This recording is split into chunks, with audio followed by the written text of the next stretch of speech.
Christmas lunch exploded. I have a family, you weren't invited. The smell of cinnamon and polished wood filled Grandma Helen's dining room, the kind of staged warmth that looked perfect in photos, but felt like ice under my skin. The china gleamed beneath the chandelier, every piece perfectly placed, just like the way my family liked their lives, spotless on the outside, suffocating on the inside. Jessica sat across from me, glowing in her 4-month pregnancy. Mom's eyes followed her every move with worship, while Dad carved the turkey with his usual mechanical precision. I have been bracing for this dinner all week, because Christmas at Grandma's always came with one unspoken rule: Sally's life is a public trial. "You're so thin," Grandma said suddenly, her fork pausing midair. "No wonder you can't find a man to settle down with." I forced a smile. "I'm fine, Grandma, just not that hungry." Jessica's voice cut in sweet but sharp. "Speaking of settling down, did I tell you about my baby shower? Mom threw it last weekend. It was perfect." She stretched the word like taffy. Mom glowed beside her. "The decorations, the gifts, 30 people came. The nursery will be stunning." I clenched my napkin under the table. I hadn't been invited. I'd only found out through my cousin Lisa's Instagram post. But at this table, no one acknowledged my absence. They never did. Dad pulled out his phone. "Here, Sally, look at the photos." Jessica laughing, Mom radiant, cousins cheering. I murmured admiration as my chest burned. They passed the phone back satisfied, as if I'd been included simply by looking. "It's beautiful," I said, flatly. Grandma raised her glass, her eyes locking on me. "Your sister's shower was perfect. Now, dear, when will you finally start a family?" The question hit like a knife wrapped in lace. Normally, I'd laugh it off, change the subject, swallow the sting. But tonight, something inside me shifted. I smiled, calm, controlled. "I already have a family," I said. "I just didn't invite anyone who treats me like a failure." The silence was deafening. Jessica froze mid-bite. Mom's face stiffened. Dad's knife scraped the platter. Grandma's fork trembled in her hand. "What do you mean?" Mom whispered. "I mean exactly what I said." My voice was steady, almost gentle. "I have a husband. I have a daughter. She turned 6 months last week." I pulled out my phone, swiped to Emma's photo, her chubby cheeks smeared with sweet potato, her smile wide as the sky. I set it on the table like evidence. "Her name is Emma." The room fractured. Mom gasped. Dad blinked hard. Jessica's mouth fell open in outrage, and Grandma whispered, "You kept this from us." I stood, sliding my chair back. "I'm not hiding anything anymore. I'm telling you the truth. The family I needed, I built it myself." And with that, I left the table that had never made space for me. The silence shattered like glass. Jessica's fork clattered onto her plate, gravy splattering across the white linen. "This is ridiculous," she hissed. "You can't just have a secret baby? You'd have told us. You'd have invited us to the wedding." Her voice cracked on the word wedding, like it was unthinkable that I could have something so monumental without her front row seat. Dad's face darkened, his hands gripping the carving knife tighter. "Enough games, Sally. Who's the father?" "Where's the proof?" I laughed softly, pulling up another photo on my phone. A wedding picture, me in white, standing beside Michael, his arm protective around my waist, eyes full of love. I held the screen out calm as their world tilted. "This is my husband. We married 16 months ago. It was beautiful, small, real." Mom's voice broke into sharp edges. "How could you keep this from us? How could you deprive your family of something so important?" My hands didn't shake. "Family? You mean the same family that excluded me from Jessica's shower, from birthdays, from every event that mattered?" Jessica slammed her palm on the table. "That's not the same, and you know it." "Isn't it?" I shot back. "You all knew exactly how it felt to cut me out. You just never thought I'd have the power to do it back." For the first time, I saw something flicker across Grandma Helen's face. Not anger, not pride, fear. Her voice was thin. "You mean to tell me we have a great-granddaughter we've never met?" I nodded. "Yes. And for once, it wasn't an accident. It was a choice. My choice." The chandelier above us hummed faintly, filling the silence where no one dared breathe. Jessica whispered, "You're lying. You're just doing this to hurt us." But the photos didn't lie. The ring on my finger didn't lie. And deep down, they all knew the truth. I had built a life without them, and they were powerless to rewrite the script. The questions came like bullets, rapid and merciless. Mom leaned forward, her voice trembling between outrage and desperation. "What's his last name? Where does he work? Why weren't we told?" Why I cut her off with a sharp look. "Because you never asked. You never wanted to know me. You wanted the version of me you could control, the one who sat quietly while Jessica got crowned queen at every holiday."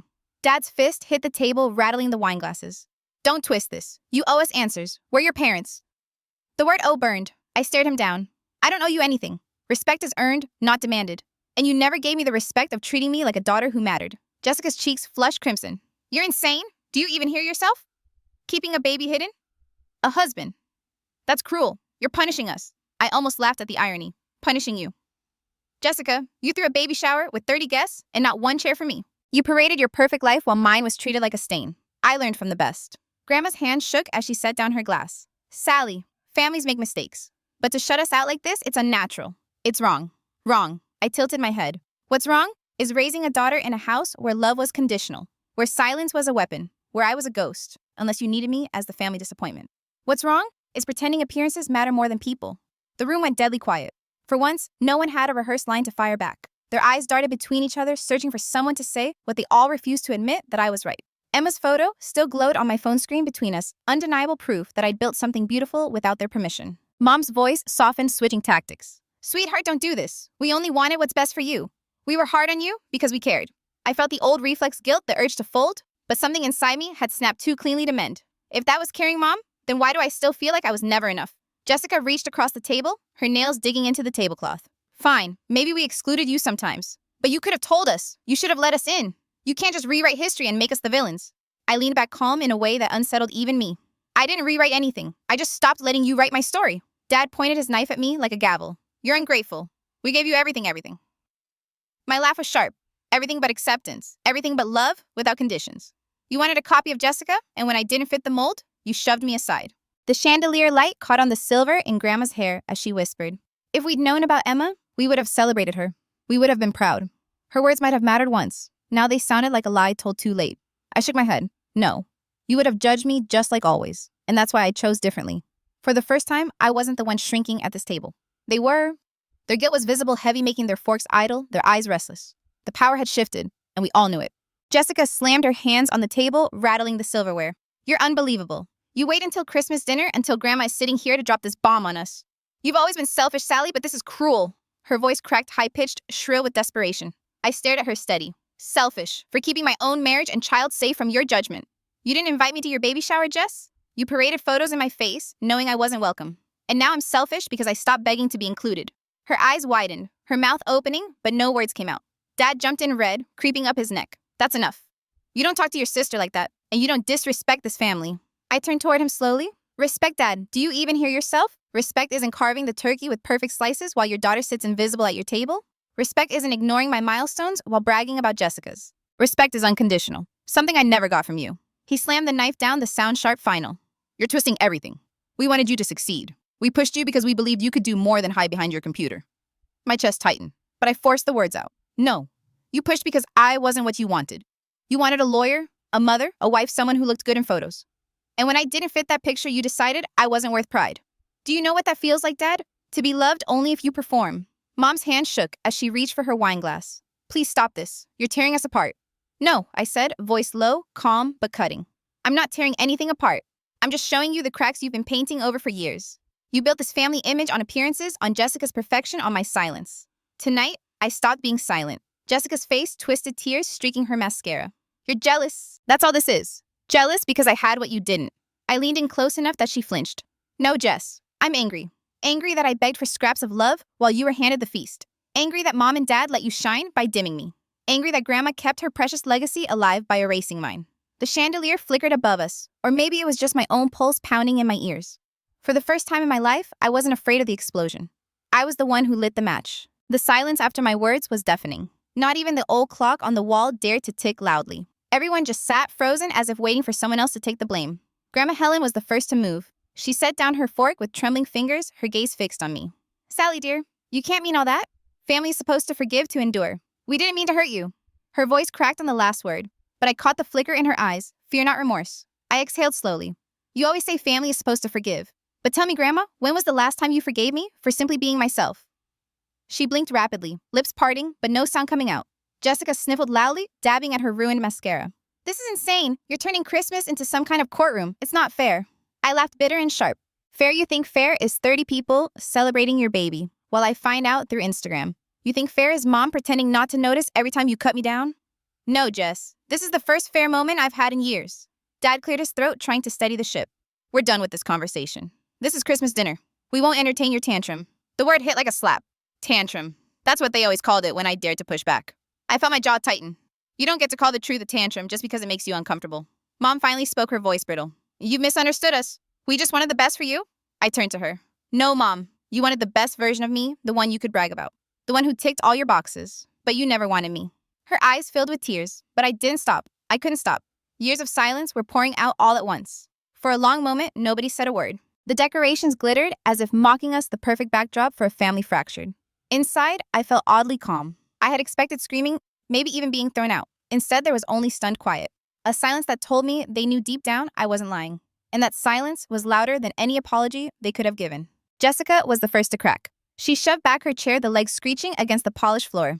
I don't have to listen to this garbage, she spat, her voice breaking. She stormed down the hall, heels clicking like gunshots, a door slamming seconds later. Mom called after her, Jessica, please. But the only answer was muffled sobs through the walls. The room felt colder. Dad tried to salvage what dignity he thought was left. He straightened his tie, squared his shoulders. Enough theatrics. Sally, you've made your point. Now sit down, eat, and let's put this nonsense behind us. I didn't move. My hands were steady on the tablecloth, but my voice was steel. No, I'm not swallowing this anymore. You can call it nonsense all you want, but deep down, you know it's the truth.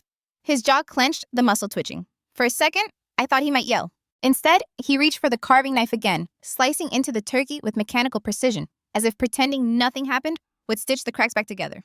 Mom's facade broke next. Her lip quivered as she whispered, we tried so hard. Do you think it's easy being compared to other families to watch your sister do everything right while you...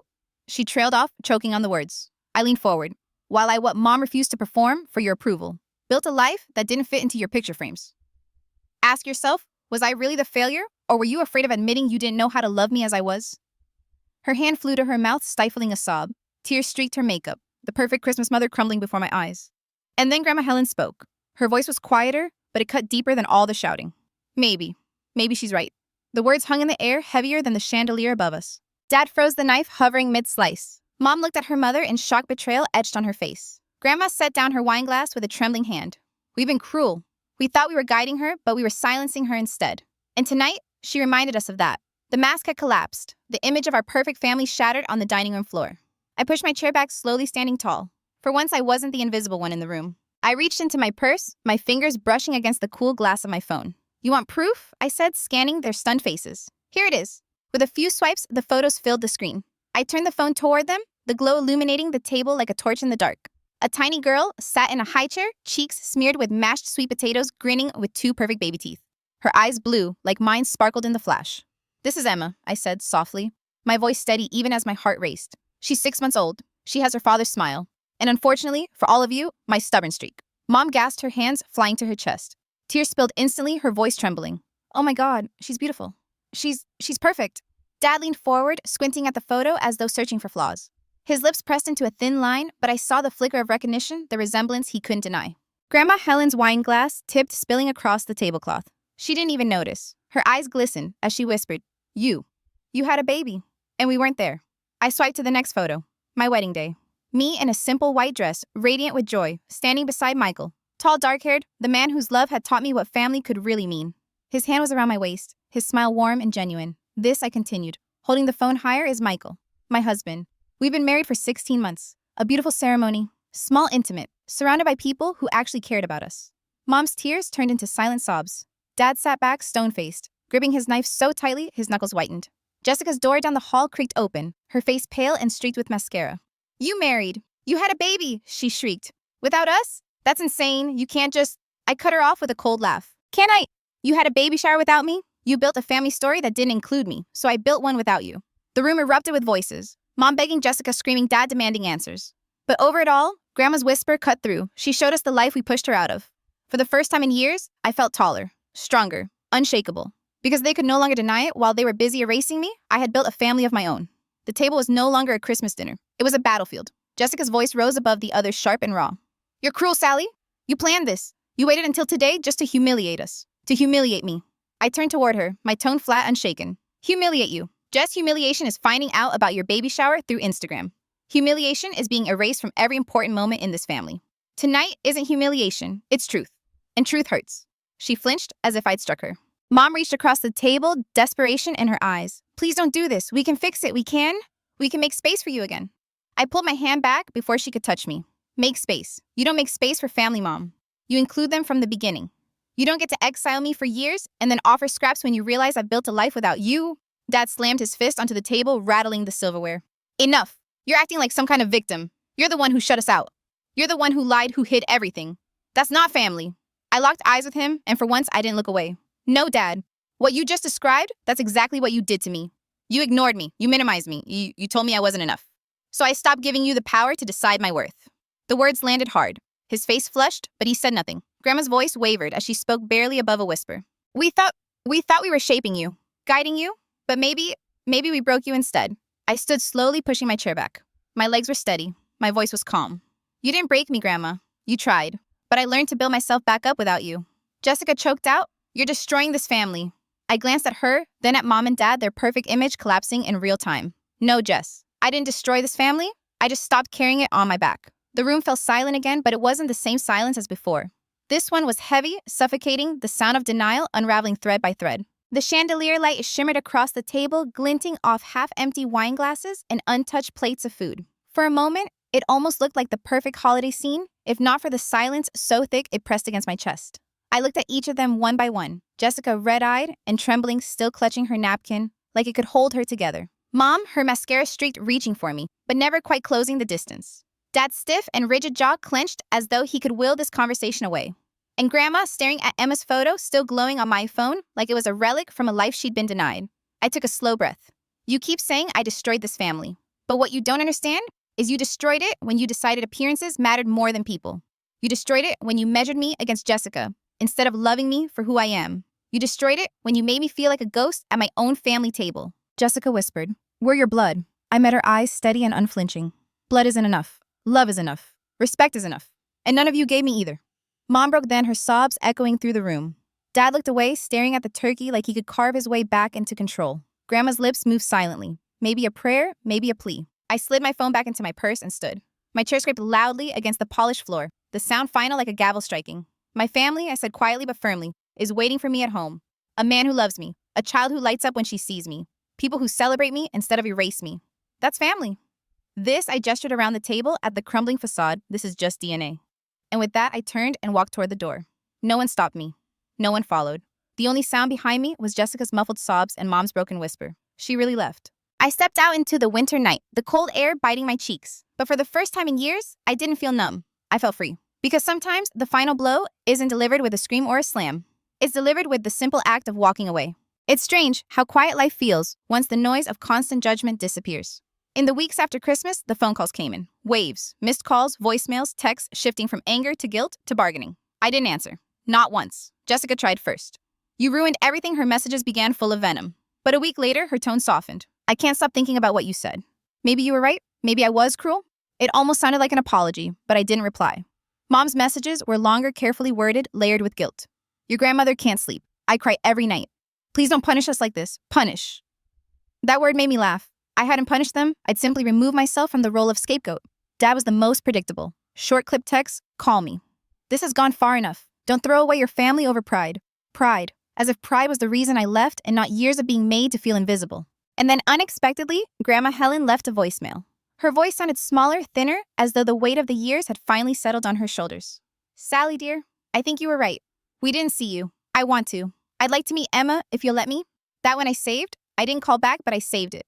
At night when Emma falls asleep in her crib, I sometimes sit in the quiet and replay everything. The slammed doors, the tears, the way the chandelier light flickered over their shocked faces.